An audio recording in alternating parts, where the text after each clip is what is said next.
क्या आप जब भी कोई बिजनेस या व्यापार करने जाते हैं तो जल्दी ही आप पर कर्ज चढ़ जाता है? या जब भी आप कोई व्यापार या बिजनेस शुरू करते हैं तो फायदे की जगह घाटा होने लगता है और बिजनेस में आपने जितना निवेश किया है उतना निकलना भी मुश्किल हो जाता है? अगर ऐसा है तो आपको अपनी जन्म कुंडली ध्यान से देखने की जरूरत है। आज हम आपको अपने इस वीडियो में इस समस्या का वह समाधान बताएंगे जो अचूक है और जो कई बार आपको प्रोफेशनल ज्योतिषी भी नहीं बता पाते। सबसे पहले हम यह जानने की कोशिश करते हैं कि लोगों को बिजनेस में घाटा क्यों होता है और हम यह जानने की कोशिश करेंगे ज्योतिषीय दृष्टिकोण से। तो चलिए अपनी जन्म कुंडली उठाइए और देखिए कि कहीं आपकी कुंडली में 7वें भाव के स्वामी का संबंध 6ठे भाव के स्वामी के साथ तो नहीं बन रहा है। अब सबसे पहले आपको बताते हैं कि कुंडली में किस भाव का स्वामी कौन है, यह कैसे जानेंगे। देखिए, किसी भी कुंडली में कुल 12 खाने या 12 भाव होते हैं।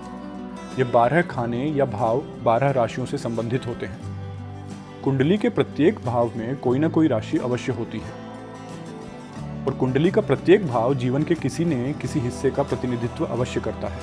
उदाहरण के लिए यहाँ एक कुंडली दी गई है जिसके 12 खाने में 1 से लेकर 12 तक का नंबर लिखा हुआ है। जिस खाने में जो नंबर लिखा हुआ है उस नंबर की राशि उस खाने या भाव का प्रतिनिधित्व करेगी।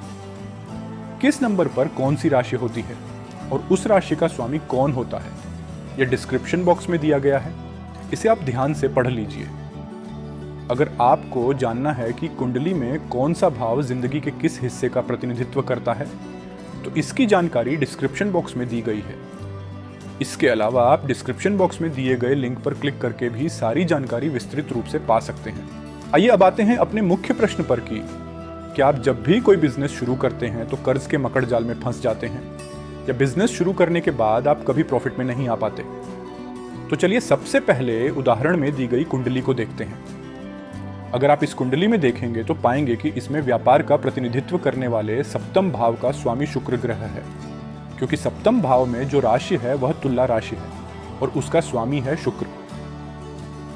इसी प्रकार से कुंडली में कर्ज यानी आरण का प्रतिनिधित्व करने वाले 6ठे भाव का स्वामी है बुध ग्रह, क्योंकि 6ठे भाव में कन्या राशि है और कन्या राशि का स्वामी बुध ग्रह होता है।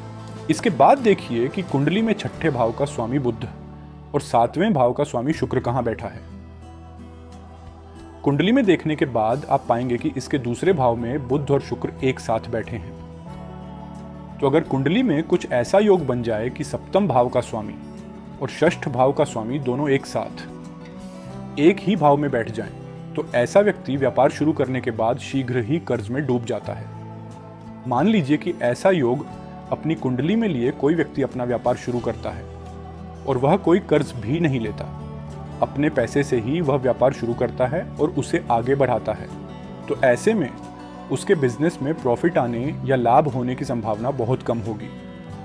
वह कभी भी अपने बिजनेस में निवेश किए गए कुल धन से अधिक धन नहीं कमा पाएगा, या अगर कमा भी लेता है तो लाभ के रूप में कमाई गई धनराशि किसी न किसी माध्यम से इस व्यापार में पुनः निवेश हो जाएगी, किंतु उसके व्यापार में बढ़ोतरी नहीं हो पाएगी। अब यहाँ कुछ और बातें भी ध्यान रखनी जरूरी है, जैसे कि व्यापार में घाटा होना या कर्ज के मकड़ जाल में फंस जाना केवल इसी योग की वजह से नहीं होता, बल्कि षष्ठेश और सप्तमेश के कुछ और कॉम्बिनेशन भी है जिनके बनने से ऐसा योग बनता है। जैसे कुंडली में षष्ठेश जहां बैठा है वहां से ठीक 7वें खाने में सप्तमेश बैठा हो, यानी यदि षष्ठेश दूसरे भाव में बैठा है तो सप्तमेश 8वें भाव में बैठा होगा।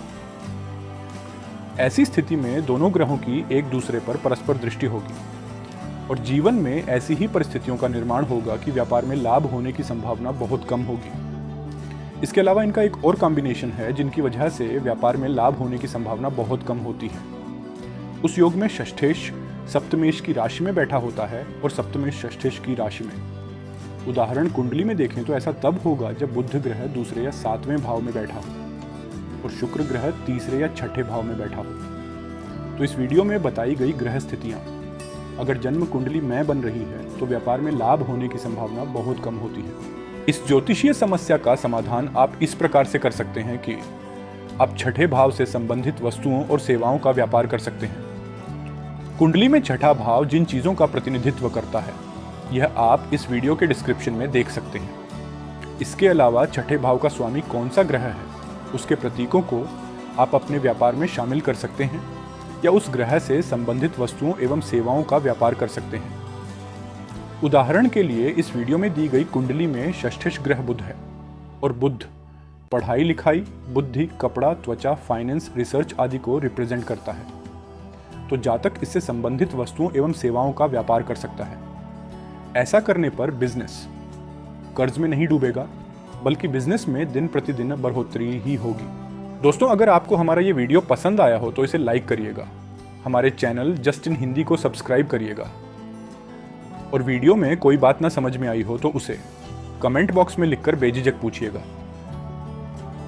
इसके अलावा अगर आपकी कोई ज्योतिषीय समस्या हो तो उसे भी आप कमेंट बॉक्स में लिखकर पूछ सकते हैं। धन्यवाद।